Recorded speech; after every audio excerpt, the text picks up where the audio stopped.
Let me just start off just with a general question. Why are you doing this, and how do you think it's going to help commuters? Sure. So a little bit of background. Our pilot right now is focused on New Jersey's community transportation providers. And for a bit of definition, in addition to New Jersey Transit's own services, right, provided by our staff with our branded vehicles, New Jersey Transit also supports community transportation provided by the towns, counties, and nonprofits around the state. And they provide services to, for instance, senior citizens, people with disabilities, job seekers, veterans, and rural residents. And so they have a more focused mission, and they use smaller vehicles to get to these more outlying destinations. So not big buses and big trains to big cities. So a little bit more background for them is they operate flat out, the way we do. But for those operations, they sometimes have difficulty securing a labor force. It's a challenge across the industry, and I'm speaking pre-COVID, that finding people who are willing to be community bus drivers can be very difficult.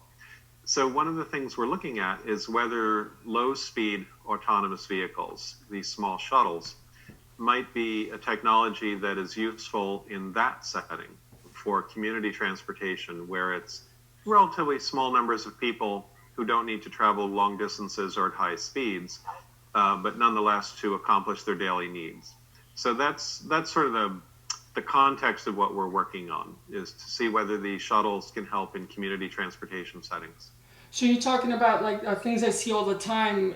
Towns take seniors to the shop right once a week, and or trips to the doctor. A lot of towns have their Mhm. run their own shuttles. That's what you have in mind. Exactly. And those are very important to people who are unable to drive, whether through a physical limitation or economic limitation that they can't afford to drive. So how to connect them that last mile to the shop, to the doctor, to a work site. Okay, and is that what you mean by this expression that I see that's called first mile, last mile? Is there a specific name for that, or is that a term of art, or is that just something you NJ Transit uses? That's sort of an industry phrase, but the first mile, last mile is how to connect people many times just across short distances that might be inconvenient to do on foot.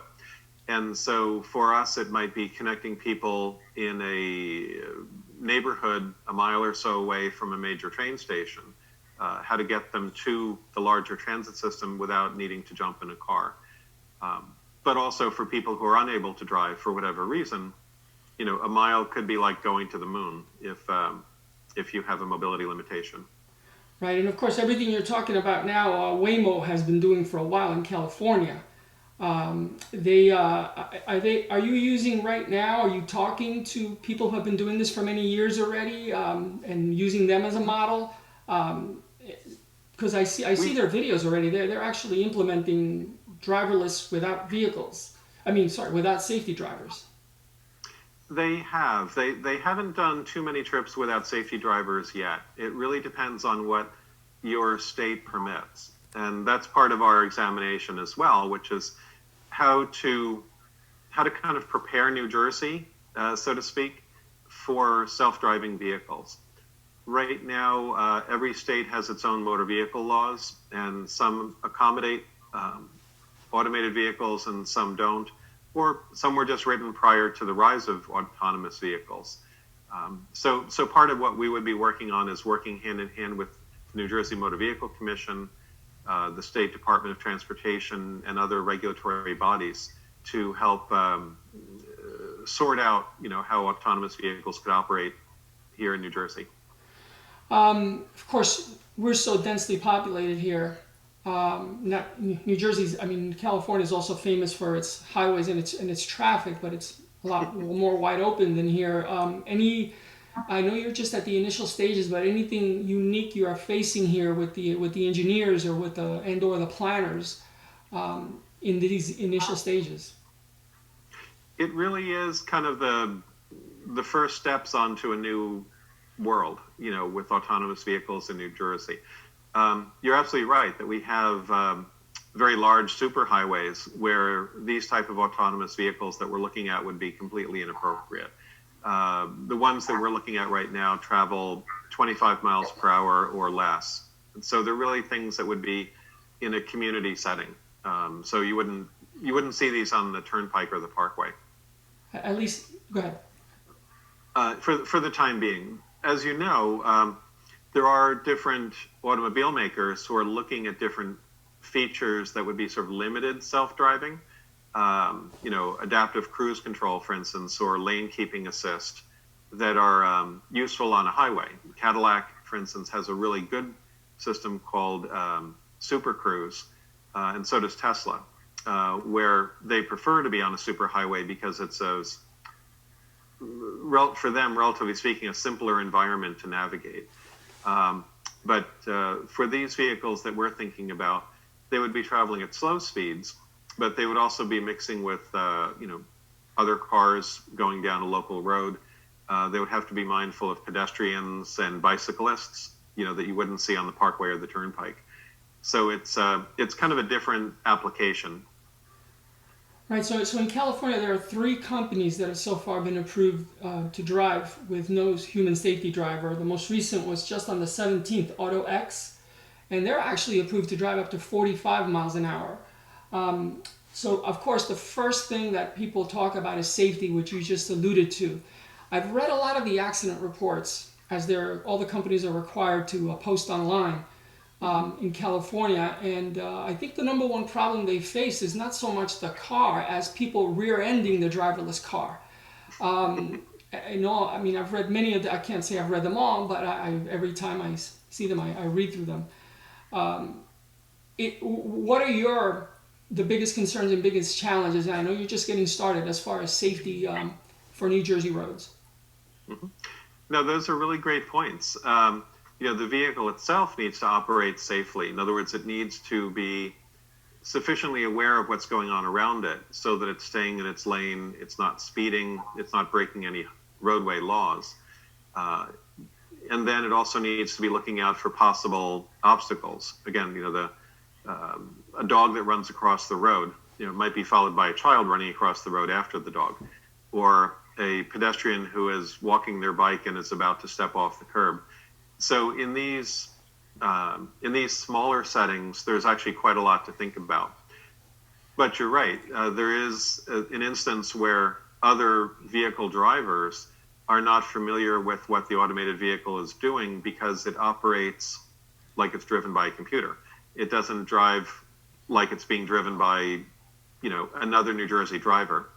So I guess I shouldn't characterize New Jersey drivers too much. Yeah, but, I think everybody knows what you're talking about. There's no need to. That's right. The way we have nonverbal communications. Yeah. But that's actually a really good point, because even if you and I were, at a opposing, across from one another at a stop sign, we might make eye contact. I might kind of nod towards you, and you wave, and you make the left turn in front of me. The computer doesn't know what any of that means, and it has no ability to give those nonverbal cues.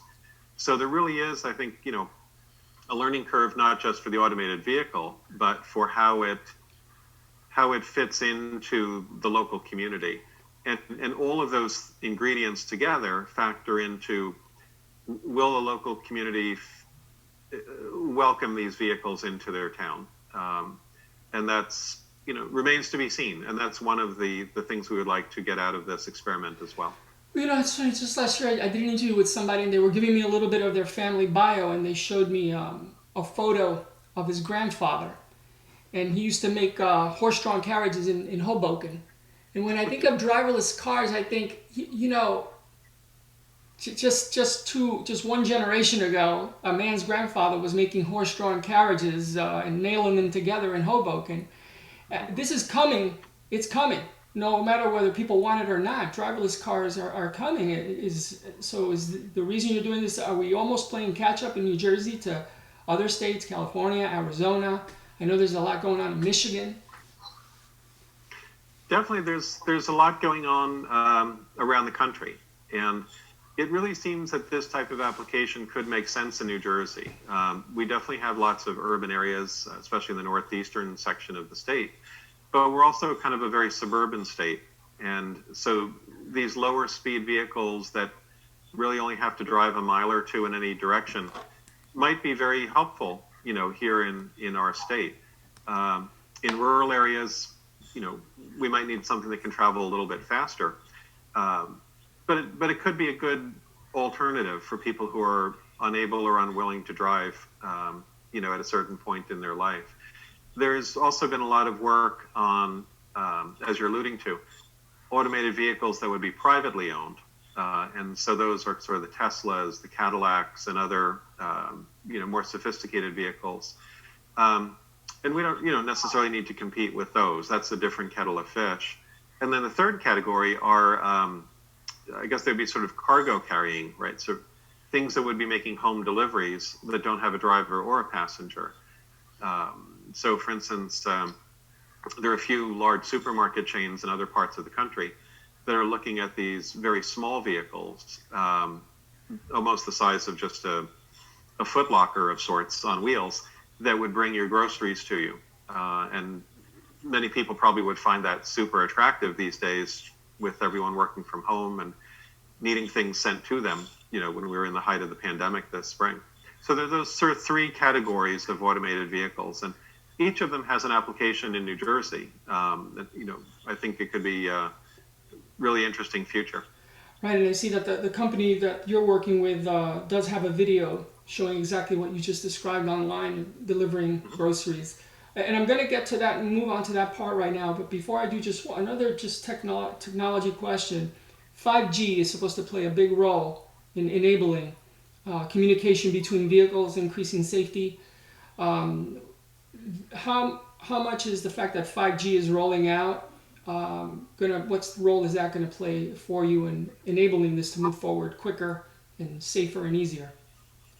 Yeah, fair question. A lot of the vehicles that we've seen right now communicate using DSRC, which is sort of a competitive technology to 5Gs.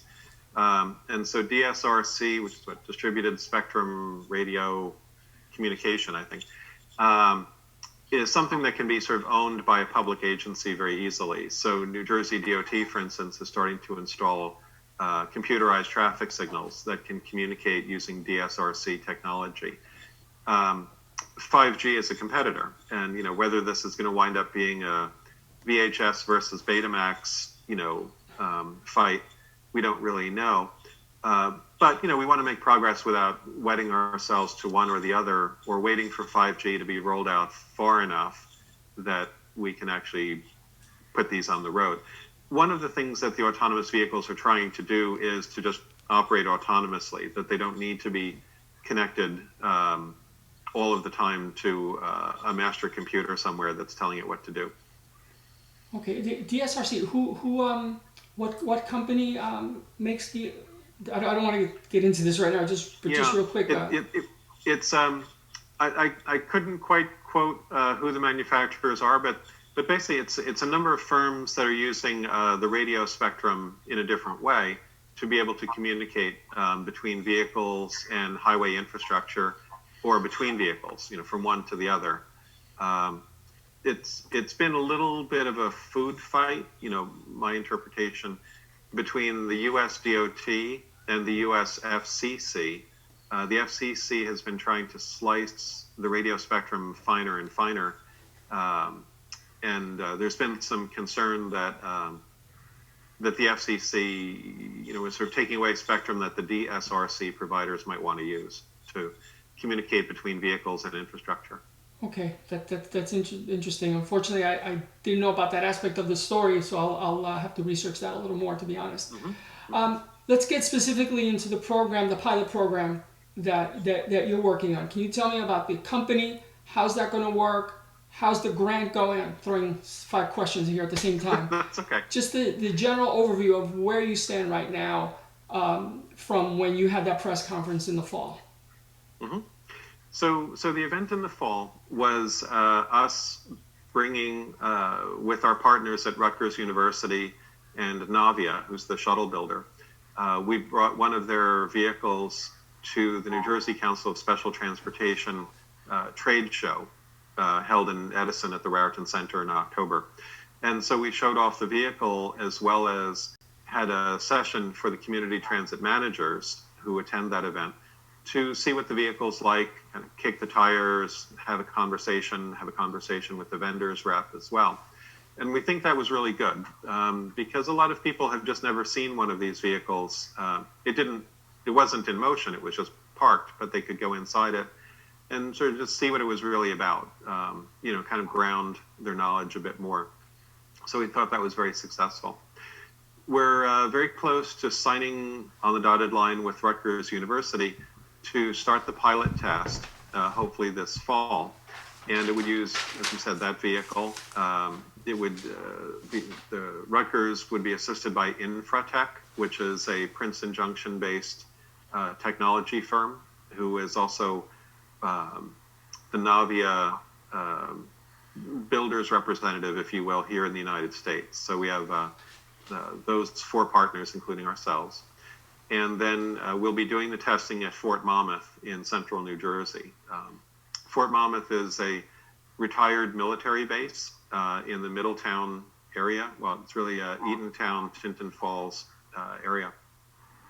And they've been very kind as they've been going through their renewal process to set aside a portion of the base for us to test these vehicles away from general traffic.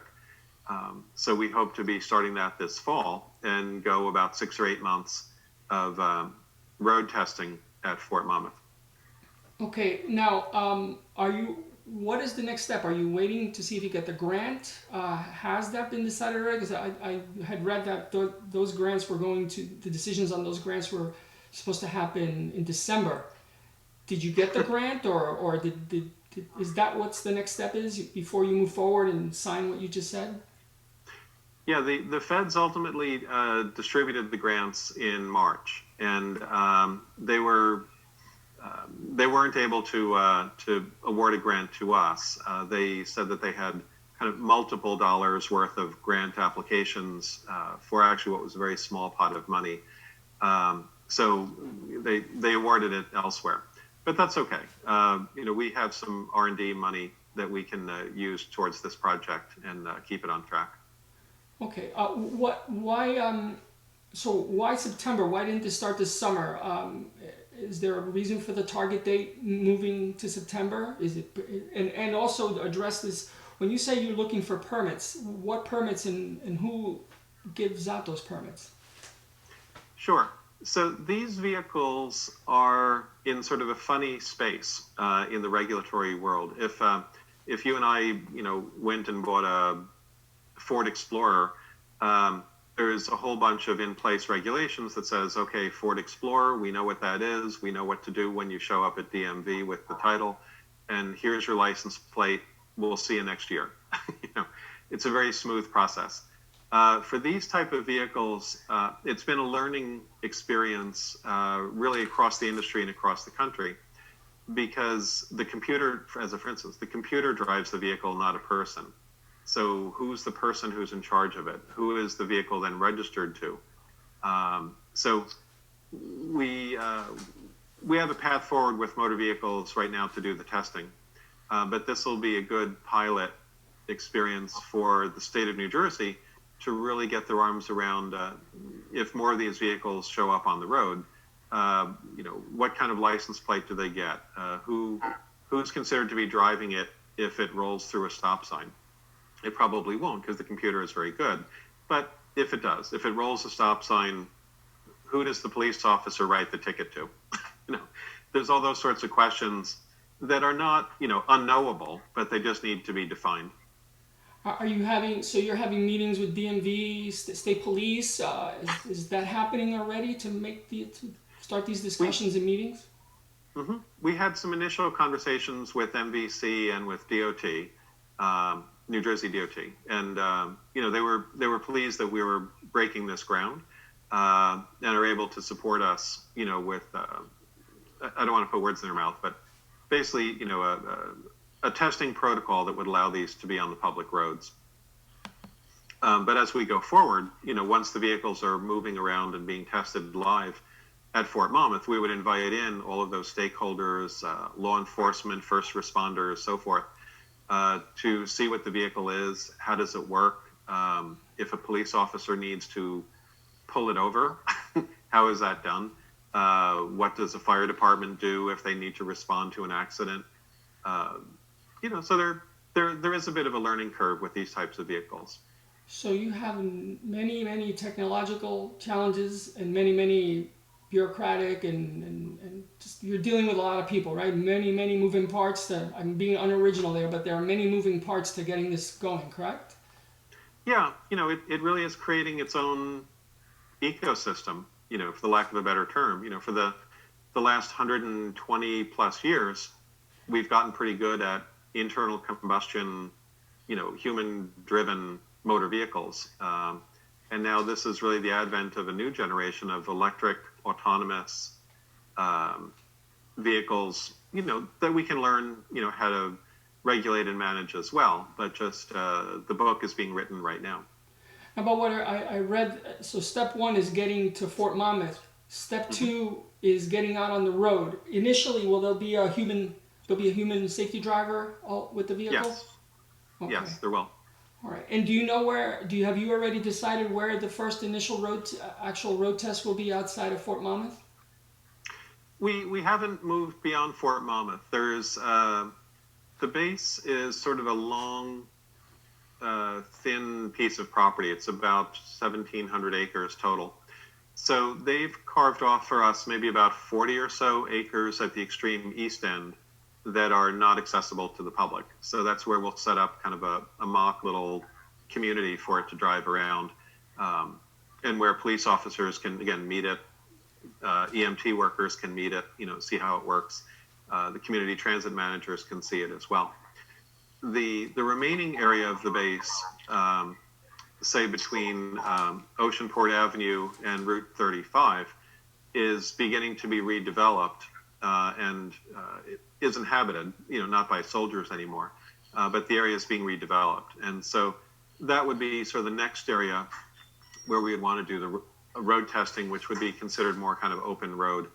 And then as that becomes further feasible, we could start to take, paying customers, if you will, being picked up and carried around areas of the fort. Okay. Have you already talked to citizens? I don't know how much time we have left. Hopefully 5 more minutes. I know you probably have to go. I think 5 minutes is probably all we have. Five. Thank you. Are there any people that you have specifically in mind yet as to who are going to be the first, real people to use this? Have you even gotten that far? If real, you know what I mean by real. Yeah, no, I know what you mean. Civilians. Right. No, initially, we would be using our own staff, Rutgers students, for instance, using an app that Rutgers would develop to summon the vehicle to them. We would be sort of those first passengers to simulate the operation. But we're hoping that if things pan out, that the new residents of Fort Monmouth, and there's a couple of different living communities that are in existence today, and more are being built, that those might become our first, civilian customers, as you put it, who could move around the property, get to local train and bus stations, and really beat the thing up, really put it to the test. Okay, just 2 more. How did you get together with this particular company, Navia? How did that come about? That was through Rutgers. New Jersey Transit and the Rutgers Center for Advanced Infrastructure and Transportation have a working arrangement. And so when we were discussing this with Rutgers put us in touch with their partner, Infratech. And Infratech, as I say, is the U.S. rep for Navia. We did have them put together, a memo to say why Navia first, because there are other manufacturers. And generally speaking, Navia's technology is the most mature. There are a few other competitor companies, and in future phases, we would have no problem with testing their vehicle as well to see how the public finds how suitable those vehicles are. But the real goal, I should circle back. The real goal is to prove or test whether these vehicles are acceptable and can be welcomed into different communities, and thereby whether the community transit managers around the state would be willing to adopt these vehicles into their fleet. So that's really what we're trying to put on display. What, do you have a budget for this? What do you have for this first stage? This first phase is about, I'm rounding it off, but about $480,000. Okay. Anything else important I haven't asked you? I'm sure I know I've probably missed like 50 things that people would have wanted me to ask you. Is there anything important about just the timing? What is the timing for this? Is this like, are we 10 years off from seeing this on the road? And anything else important that you think Yeah, viewers should know? it's a great question, and I think we just wanted to do this methodologically. Sorry, got to get that one out. That we don't want to push this on anyone. We don't want to push this on any communities. We don't want to make people feel that we're making them adopt something that they're not comfortable with. So we do want to do this step by step in a very open way, and then let these community transit managers around the state decide if they want to start to adopt these vehicles.